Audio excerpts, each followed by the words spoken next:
नमस्कार, मी संदीप देसाई। बुलेटिनच्या सुरुवातीलाच आत्ताच्या घडीची सगळ्यात महत्त्वाची बातमी आपण बघणार आहोत, कारण गाड्या यादीशिवाय सुटलेल्या नाहीयेत। मग याद्या का मागता, असा सवाल संजय राऊत यांनी पियुष गोयल यांना विचारलेला आहे।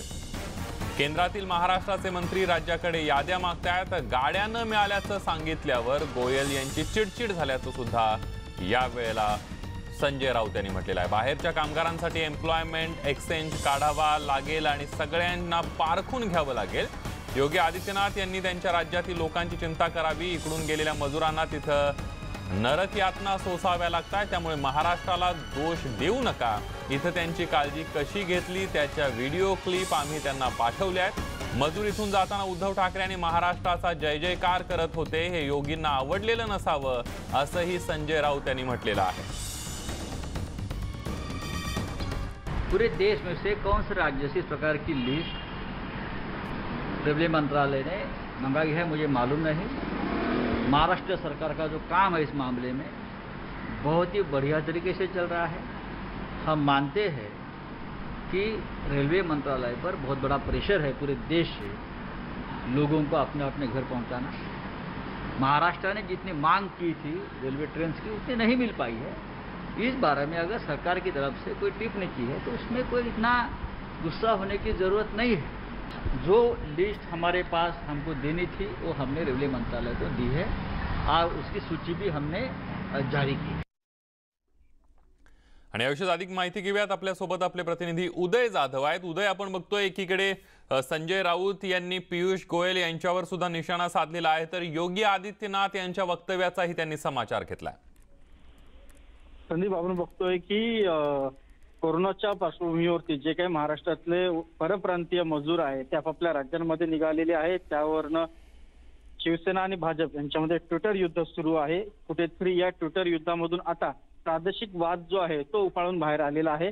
उत्तर प्रदेशचे मुख्यमंत्री योगी आदित्यनाथ यांनी सांगितलं आहे की जर का महाराष्ट्राला आमचे मजूर पाहिजे असतील तर उत्तर प्रदेश सरकारची परवानगी घ्यावी लागेल, परमिशन घ्यावी लागेल। त्याचबरोबर मनसे अध्यक्ष राज ठाकरे यांनी देखील आक्रमक भूमिका घेतलेली आहे। त्यानंतर आता शिवसेना नेते संजय राऊत यांनी देखील आक्रमक भूमिका हेच सांगितलेलं आहे की उत्तर प्रदेशमधल्या मजदूरांना जर का महाराष्ट्रात यायचं असेल तर आता त्यांना महाराष्ट्राची देखील परवानगी घ्यावी लागेल आणि तशी नोंदणी त्यांनी करून घेतली पाहिजे। एकूणच देशामध्ये आपण बघितलं की कुठलाही नागरिक कुठल्याही राज्यामध्ये जाऊन आपला व्यवसाय करू शकतो, तो राहू शकतो, कायद्याने त्यांना तसा अधिकार दिलेला आहे।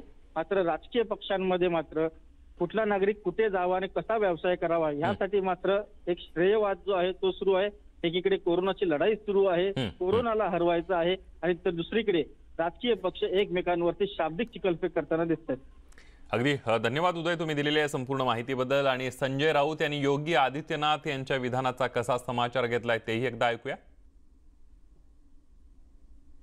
जो लाखों मजदूर मुंबई से और महाराष्ट्र से यूपी तक हमने पहुंचाए हैं। कुछ लोग चलकर गए, वो हमारी जिम्मेदारी नहीं है, केंद्र की जिम्मेदारी। अभी वो कह रहे हैं कि तो अगर आप उनका सार्वमत लो, उनसे बातचीत करें, तो उनके मन में और दिमाग से एक ही नारा घूमेगा, जय महाराष्ट्र। यानंतर एक महत्त्वाची बातमी बघणार आहोत, कारण थोड्याच वेळामध्ये नारायण राणे राज्यपालांची भेट घेणार आहेत। भाजपचे खासदार नारायण राणे हेही आज राज्यपालांची भेट घेणार आहेत। थोड्याच वेळामध्ये ते राजभवनावर दाखल होतील। राज्यात सत्ता केंद्र हा नेहमी वर्षा बंगला असतो, पण मुख्यमंत्री उद्धव ठाकरे झाल्यापासून बहुतेक कामकाज हे मातोश्रीवरून चालते। आता राजभवन सुद्धा एक सत्ता केंद्र बनलंय। वरिष्ठ राजकीय नेते मंडळी गाठीभेटी तर होतातच, यावेळेला सचिव दर्जा अधिकाऱ्यांची सुद्धा बैठका होत असल्याचं पाहायला मिळतंय।